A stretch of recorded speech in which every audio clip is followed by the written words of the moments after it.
ओम शांति। आज 11 मई 2021 के मधुर महावाक्य है। आज की मुरली में बाबा कहे कि बच्चे, बाप आए हैं तुम्हें सुख और शांति का वरदान देने, साथ ही साथ मुक्ति, जीवन मुक्ति की राह दिखाने। तो बाबा कहे, जब बाप के साथ मुक्ति में जाना है और फिर सतयुग में जीवन मुक्ति में आना है, तो उसका आधार क्या? 4 मुख्य बात बाबा ने बताई है कि पहली बात कि उसके लिए, घर जाने के लिए, मुक्ति में जाने के लिए पवित्र जरूर बनना है। दूसरी बात बाबा कहे, और संग बुद्धि का योग तोड़ एक बाप के संग जोड़ना है।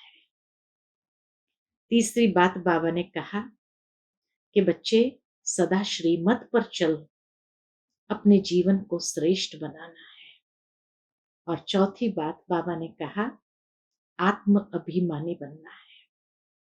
तो ये मुख्य पुरुषार्थ हमें संगम युग पर करना है, जिससे हम मुक्ति में और जीवन मुक्ति के लिए योग्य पात्र बन सके।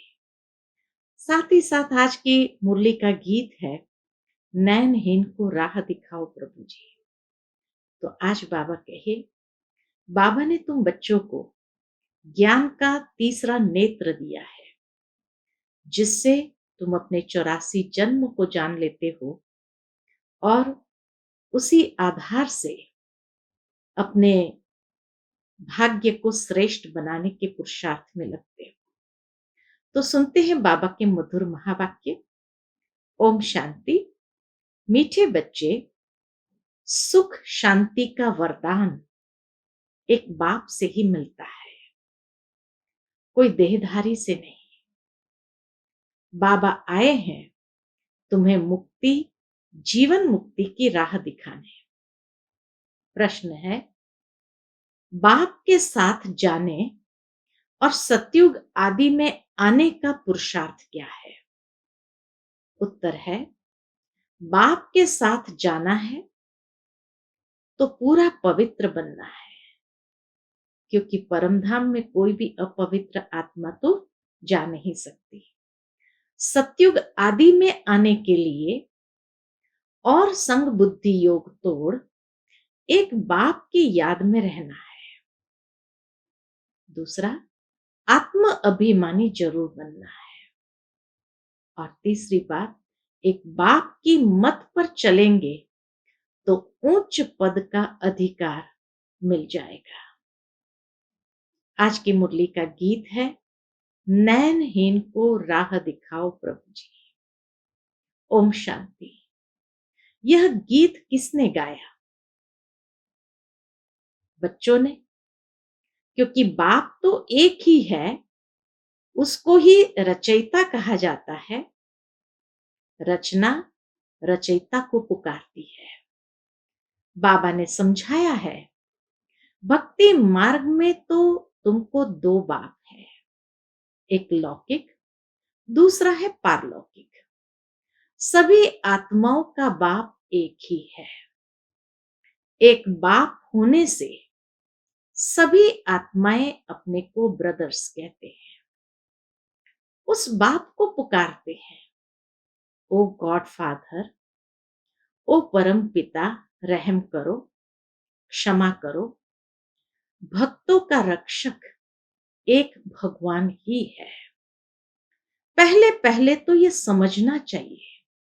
कौन सी बात समझनी चाहिए? कि हमको 2 बाप है।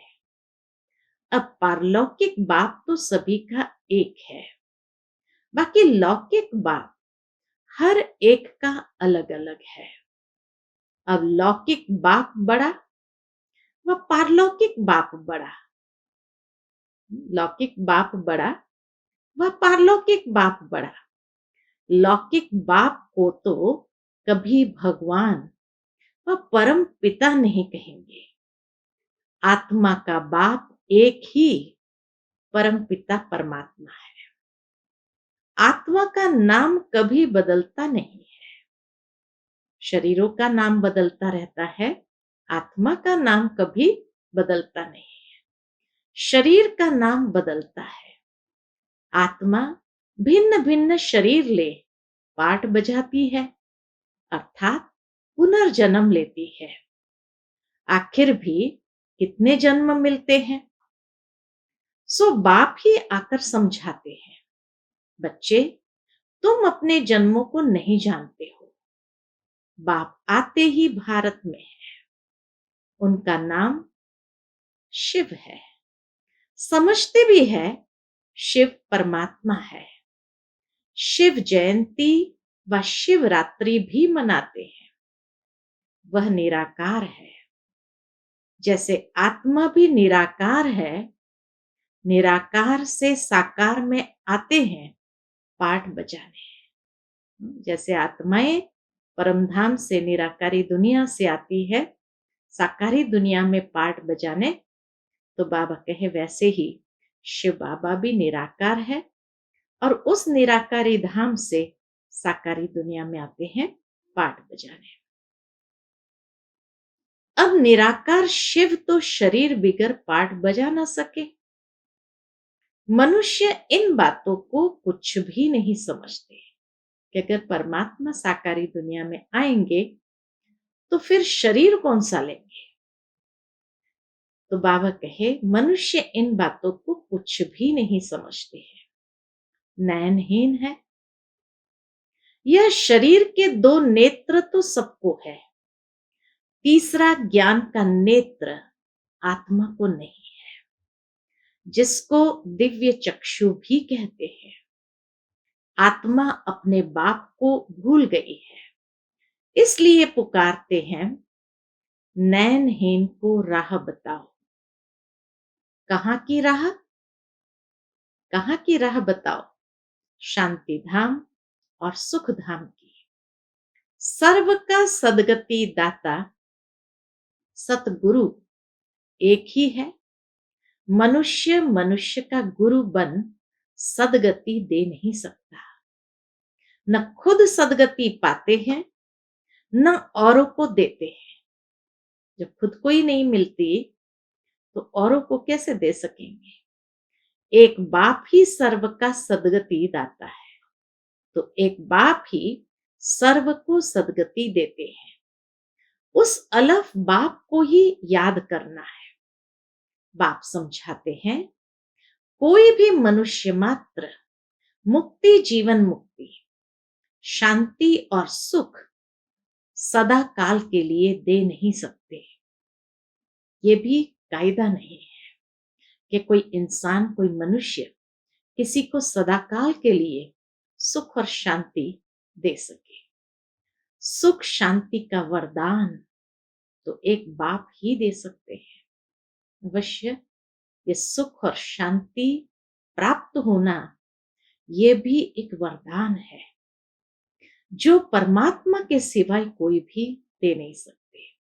और इसीलिए परमात्मा आकर के जब ये सुख और शांति का वरदान देते हैं तो 21 जन्मों के लिए कोई भी दुख अशांति का नाम निशान नहीं होता।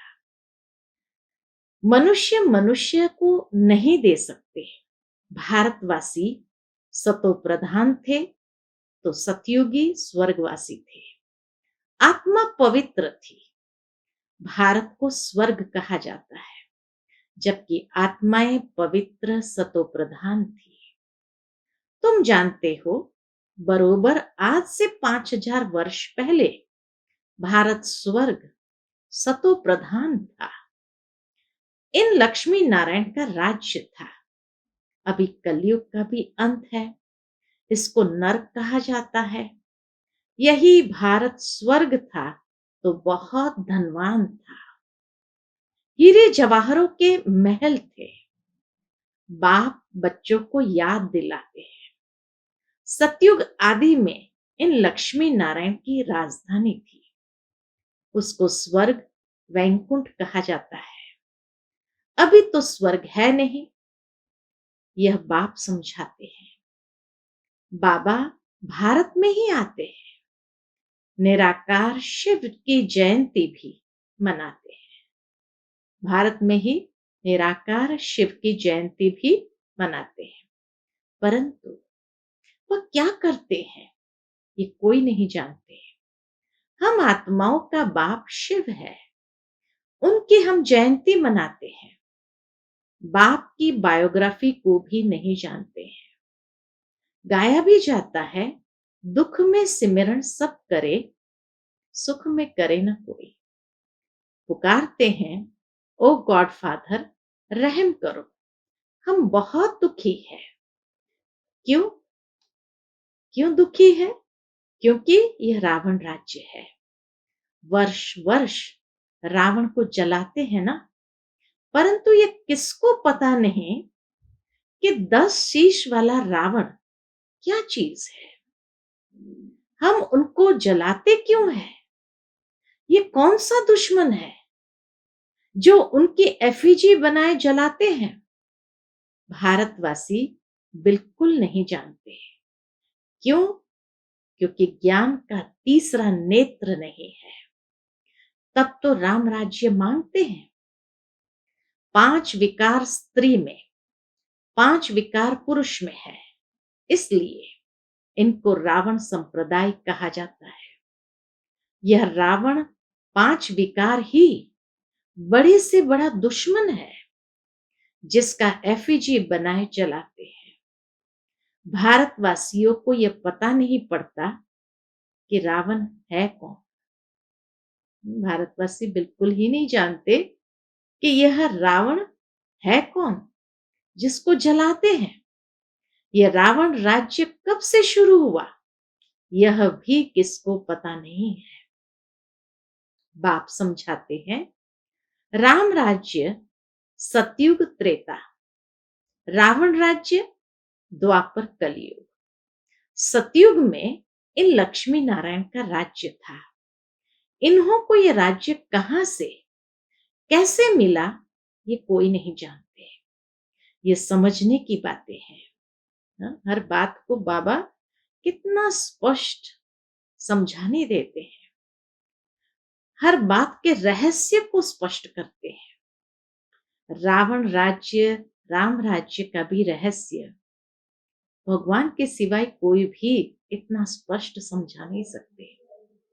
तो इसीलिए बाबा कहते ये समझने की बातें हैं, इसमें अटेंशन देना पड़ता है। मोस्ट बिलवेड बाप है, तब तो उनको भक्ति मार्ग में भी पुकारते हैं। भारत में जब इन्हों का अर्थात लक्ष्मी नारायण का राज्य था तो दुख का नाम नहीं था। बाबा हमेशा हिस्ट्री हॉल में बैठकर मुरली सुनाते थे, तो वहां हमेशा श्री लक्ष्मी नारायण की ट्रांसलाइट होती थी। तो उनको देख करके बाबा इशारा करते कि भारत में इन्हों का अर्थात लक्ष्मी नारायण का राज्य था तो दुख का नाम नहीं था, अभी दुख धाम है। कितने अनेक धर्म है। सतयुग में एक धर्म था, इतनी सब आत्माएं कहां चली जाएगी किसको पता नहीं है। क्यों? इतनी सब आत्माएं कहां जाएंगी किसको भी पता नहीं। क्यों? क्योंकि नयनहीन है। शास्त्रों से ज्ञान का तीसरा नेत्र किसको नहीं मिलता। ज्ञान नेत्र कौन देने वाला है? शास्त्र से तो नहीं मिलता है। तो इसलिए बाबा कहे शास्त्रों से ये ज्ञान का तीसरा नेत्र किसको नहीं मिलता है। ज्ञान नेत्र ज्ञान सागर परम पिता परमात्मा ही देते हैं। आत्मा को तीसरा नेत्र मिलता है। आत्मा भूल गई कि हमने कितने जन्म लिए हैं। सतयुग में जो देवी देवताओं का राज्य था वह कहां गया? गाते भी है, मनुष्य 84 जन्म लेते हैं। बाबा कहे गाते भी है, मनुष्य 84 जन्म लेते हैं, 84 का चक्र कहते हैं। परंतु कौन सी आत्मा 84 जन्म लेती है? जो पहले भारत में आते हैं वह थे देवी देवता। फिर 84 जन्म भोग, अंत में पतित बन जाते हैं। गाते भी है, हे पतित पावन, तो सिद्ध करते हैं हम पतित हैं, इसलिए पुकारते हैं। हे पतित पावन, हमें पावन बनाने आओ। जो खुद ही पतित है, वह फिर औरों को पावन कैसे बनाएंगे? बाप समझाते हैं, आधा कल्प भक्ति मार्ग में रावण राज्य, 5 विकार होने कारण भारत ने इतना दुख को पाया है। 84 जन्म तो लेते ही है, उनका भी हिसाब समझाना चाहिए। पहले पहले सतयुग में है सतो प्रधान, फिर त्रेता में है सतो, फिर द्वापर में है रजो, और कलयुग में है तमो। आत्मा में खाद पड़ती है। बाप आते ही भारत में है। शिव जयंती है ना, और सभी आत्माएं तो गर्भ में जन्म लेती है। बाप कहते हैं, मैं साधारण बूढ़े तन में प्रवेश करता हूं, जिनका यह बहुत जन्म के अंत का जन्म है। यह समझाने कोई एक को नहीं दी जाती। यह गीता पाठशाला है। मनुष्य को देवता बनाने के लिए यह राजयोग सिखाया जाता है। तुम यहां आए हो स्वर्ग की बादशाही प्राप्त करने, जो बाप ही दे सकते हैं। गीता पढ़ने से कोई राजा बनते नहीं है, और ही रंक बनते जाते हैं। बाप गीता का ज्ञान सुनाए, राजा बनाते हैं। औरों द्वारा गीता सुनने से रंक बन गए हैं। भारत में जब इन लक्ष्मी नारायण का राज्य था, तो प्योरिटी, पीस, प्रॉस्पेरिटी थी। पवित्र गृहस्थ आश्रम था, वहां हिंसा का नाम नहीं था। जब लक्ष्मी नारायण का राज्य था, तो प्योरिटी, पीस, प्रॉस्पेरिटी, पवित्र गृहस्थ आश्रम था, वहां हिंसा का नाम नहीं था। फिर द्वापर से लेकर हिंसा शुरू हुई है। काम कटारी चलाते चलाते तुम्हारी यह हालत आकर हुई है। सतयुग में 100% सॉल्वेंट थे, सतो प्रधान थे। यह राज कोई भी मनुष्य अथवा साधु संत आदि नहीं जानते। बाप जो ज्ञान का सागर पतित पावन है, वही आकर सतो प्रधान बनने की युक्ति बताते हैं। रावण की मत पर मनुष्य का देखो क्या हाल हो गया है। राजे लोग भी वह जो पवित्र राजाएं होकर गए हैं, उन्हों के चरणों में जाकर पड़ते हैं और महिमा गाते हैं। क्या गाते हैं?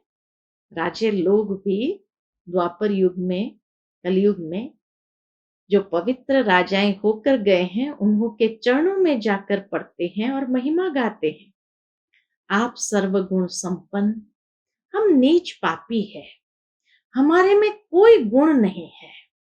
फिर कहते हैं, आप पे ही तरस पिरोए, हमको आकर मंदिर लायक बनाओ। किसकी भी समझ में नहीं आता कि बाप कैसे आकर फिर से देवी देवता धर्म की स्थापना कराते हैं।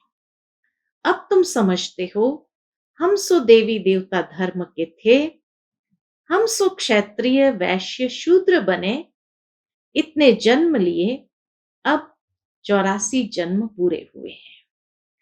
फिर दुनिया का चक्र फिरना चाहिए, इसलिए फिर तुमको पावन यहां बनना है। पतित तो सुख धाम में, शांति धाम में नहीं जा सकते। बाबा कहे, पतित तो सुख धाम शांति धाम में नहीं जा सकते। बाप समझाते हैं, तुम जो सतो प्रधान थे, वह तमो प्रधान बने हो। गोल्डन एज से फिर आयरन एज में आए हो, फिर गोल्डन एजेड बनना है, तब मुक्ति धाम सुख धाम में जा सकेंगे। भारत सुखधाम था, अब दुखधाम है। गीत में भी सुना हम नैनहीन को राहत बताओ। हम अपने शांति धाम में कैसे जाएं? वो राह दिखाओ, मुक्ति की राह दिखाओ।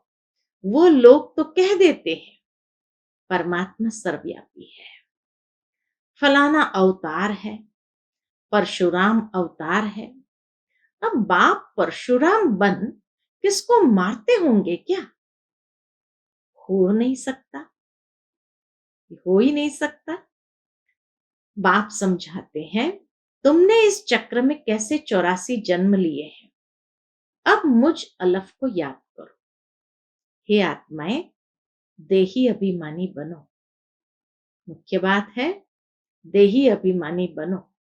देह अभिमानी बन तुम बिल्कुल ही दुखी, कंगाल, नरकवासी बन पड़े हो।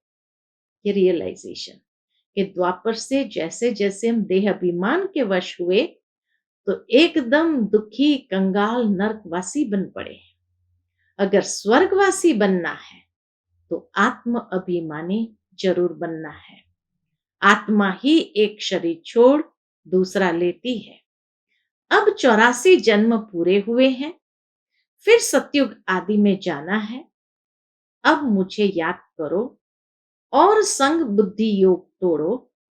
रहो भल गृहस्थ व्यवहार में, अपने को आत्म निश्चय करो। आत्मा एक शरीर छोड़ दूसरा लेती है। अब देही अभिमानी बनना है। मुझे याद करो तो खाद सब जल जाएगी, तुम पवित्र बन जाएंगे। फिर मैं सब बच्चों को ले जाऊंगा। अगर मेरी मत पर नहीं चलेंगे तो इतना ऊंच पद नहीं पाएंगे। इन लक्ष्मी नारायण का उच्च पद है। जब इन्हों का राज्य था तो और कोई धर्म नहीं था। द्वापर से फिर और धर्म आते हैं। सतयुग में मनुष्य भी थोड़े होते हैं। अब तो बहुत धर्म होने के कारण कितने दुखी हो गए हैं। वही देवता धर्म वाले अब फिर पतित होने से अपने को देवता कहते नहीं है, हिंदू नाम रख दिया है। हिंदू तो कोई धर्म नहीं है। बाप समझाते हैं, रावण ने तुमको ऐसा बना दिया है। तुम जब लायक देवी देवता थे तब सारे विश्व पर राज्य था, सब सुखी थे। अब दुखी बन पड़े हैं। भारत हेवन था, वो अब हेल बन गया है। फिर हेल को हेवन बाप बिगर कोई बना न सके। देवताओं को संपूर्ण निर्विकारी कहा जाता है। यहाँ के मनुष्य तो संपूर्ण विकारी है। इनको कहा जाता है पतित। भारत शिवालय था, शिव बाबा की स्थापना की हुई थी। भारत शिवालय था और शिवालय शिव बाबा की स्थापना की हुई थी। बाप स्वर्ग बनाते हैं, फिर रावण नरक बनाते हैं। रावण श्राप देते हैं, बाप 21 जन्म के लिए वर्षा देते हैं। अब तुम हर एक बाप को ही याद करो, कोई भी देहधारी को नहीं। देहधारी को भगवान नहीं कहा जाता। भगवान तो एक ही है।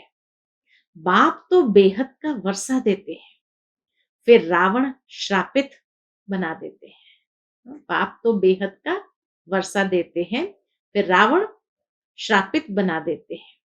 इस समय भारत श्रापित है, बहुत दुखी है। अब इस रावण पर जीत पानी है।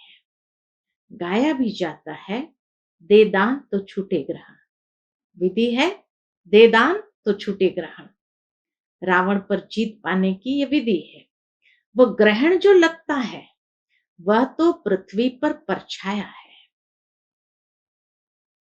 ग्रहण जो लगता है, सूर्य ग्रहण, चंद्र ग्रहण, तो बाबा कहे वह तो पृथ्वी का परछाया है। पृथ्वी बीच में आ जाती है सूर्य और चांद की, तो इसीलिए ग्रहण लगता है। अब बाप कहते हैं तुम्हारे ऊपर 5 विकारों रूपी रावण का ग्रहण है। ये 5 विकार दान में दे देने हैं। पहला तो दान दो कि हम कभी विकार में नहीं जाएँगे।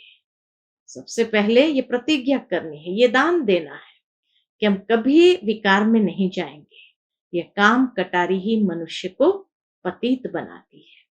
अच्छा, मीठे-मीठे सिकिलते बच्चों प्रति माता-पिता, बाप-दादा का याद, प्यार और गुड मॉर्निंग। रूहानी बाप की रूहानी बच्चों को नमस्ते। हम सब रूहानी बच्चों की रूहानी माता-पिता, बाप-दादा को याद, प्यार, गुड मॉर्निंग और नमस्ते, नमस्ते। शुक्रिया बाबा, शुक्रिया। आज की मुरली से धारणा के लिए मुख्य सार है। पहली पॉइंट, बाप जो नॉलेज देते हैं उसे पूरा अटेंशन देकर पढ़ना है। ज्ञान के तीसरे नेत्र से अपने 84 जन्म को जान, अब अंतिम जन्म में पावन बनना है। दूसरी पॉइंट, रावण के श्राप से बचने के लिए एक बाप की याद में रहना है। 5 विकारों का दान दे देना है। एक बाप की मत पर चलना है। आज का बाबा का मधुर वरदान है, अपनी स्मृति, वृत्ति और दृष्टि को अलौकिक बनाने वाले सर्व आकर्षणों से मुक्त भव। अपनी स्मृति, वृत्ति और दृष्टि को अलौकिक बनाने वाले सर्व आकर्षणों से मुक्त भव। विस्तार है, कहा जाता है जैसे संकल्प वैसी सृष्टि। जो नई सृष्टि रचने के निमित्त विशेष आत्माएं हैं, उनका एक एक संकल्प श्रेष्ठ अर्थात अलौकिक होना चाहिए। जब स्मृति, वृत्ति और दृष्टि सब अलौकिक हो जाती है, तो इस लोक का कोई भी व्यक्ति व कोई भी वस्तु अपनी ओर आकर्षित नहीं कर सकती। अगर आकर्षित करती है तो जरूर अलौकिकता में कमी है। अलौकिक आत्माएं सर्व आकर्षणों से मुक्त होगी। आज का स्लोगन है, दिल में परमात्मा प्यार व शक्तियां समाई हुई हो तो मन में उलझन आ नहीं सकती। दिल में परमात्मा प्यार व शक्तियां समाई हुई हो तो मन में उलझन आ नहीं सकती। अच्छा, ओम शांति।